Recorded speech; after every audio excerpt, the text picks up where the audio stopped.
Hello, welcome to the Mission Driven Business Podcast. I'm your host, Brian Thompson, an attorney, certified financial planner, and founder of a financial planning firm that serves LGBTQ entrepreneurs. I created this podcast to help mission-driven entrepreneurs build businesses that are both profitable and meaningful. On the show, you'll hear conversations from diverse entrepreneurs and experts who support small businesses in many, many ways. We'll talk about marketing, money, strategy, mindset, and what it really takes to build a business that aligns with your values and supports the life that you want. So whether you're just getting started or growing an established business, you're in the right place. Hey everyone, welcome back to the Mission Driven Business Podcast. I'm your host, Brian Thompson. As we're wrapping up Pride Month, I've been thinking a lot about authenticity.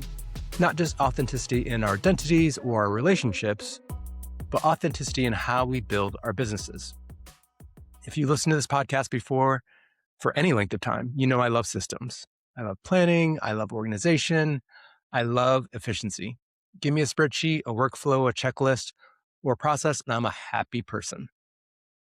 Optimization isn't inherently bad. It's actually one of the reasons I've been able to build a business that serves clients well, while still creating space for the rest of my life. But recently, I've been reflecting on a different question. At what point does optimization stop helping? At what points do improving the system become a way to avoid a deeper issue? I've learned that sometimes the problem isn't a better process. It's we need rest, or we need boundaries, or clarity. And sometimes we need permission to stop caring so much. So today, I want to talk about when optimization becomes avoidance and why the answer may not be another productivity hack. A few years into my business, I found myself stretched incredibly thin. On paper, things looked great.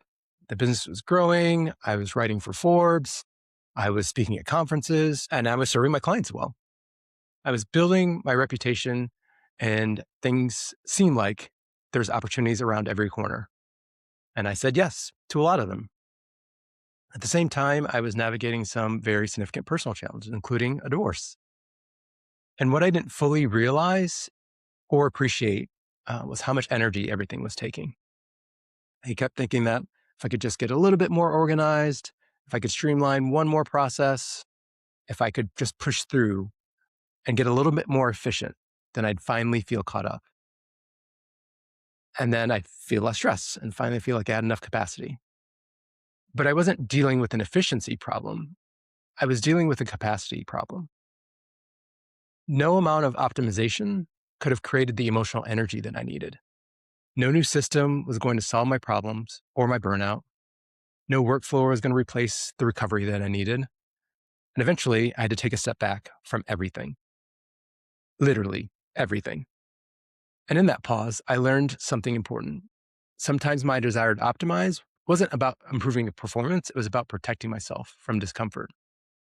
It was easier to reorganize the to-do list rather than ask if everything belongs on it in the first place. And as entrepreneurs, we are constantly surrounded by messages of doing more, grow, scale, automate, optimize. AI has compounded that, given that it can do so many things and create more time and efficiency. And don't get me wrong, I love those tools. They're very valuable. But I think there's a subtle trap hidden inside of them. We start assuming that every challenge that we have is a productivity challenge. Feeling overwhelmed, you just need to build a better system. Missing deadlines, you need better time management. Feeling stuck, you need more discipline. And sometimes that's true, but oftentimes it isn't.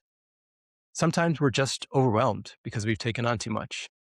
I know that some of my other people pleasers out there can resonate with that. Sometimes we're stuck because we're pursuing goals that no longer fit our mission or vision or our values. Sometimes we're exhausted because we're running for full speed for too long. A better calendar won't solve those problems. A better app won't solve those problems. And AI certainly won't solve those problems. The solution may actually be subtraction rather than addition. One of the most important lessons that I've learned as a business owner is that productivity and capacity are not the same thing. You can have a perfectly organized schedule and still be exhausted. You can have excellent systems and still feel anxious. You can automate half of your business and still feel overwhelmed. Productivity systems manage time, but they don't create emotional capacity. They don't process grief. They don't heal burnout, and they don't create resilience. In the end, nothing can make us human proof.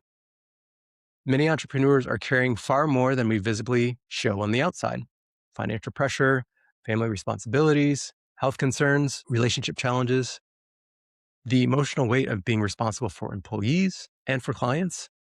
All of those things take energy, and all of those things matter.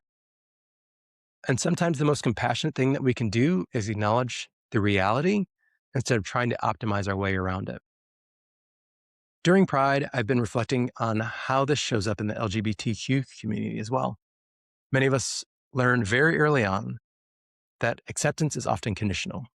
We have to show that we are successful or impressive or accomplished. We have to prove our worth. So we work harder, we achieve more, and then demonstrate our value. And I said before many, many times, achievement for us has become a survival strategy. There's nothing wrong with ambition or striving for excellence, but at some point we have to ask ourselves, who am I trying to prove this to? And what would happen if I stopped? Pride at its core isn't about performance. It's about authenticity and alignment.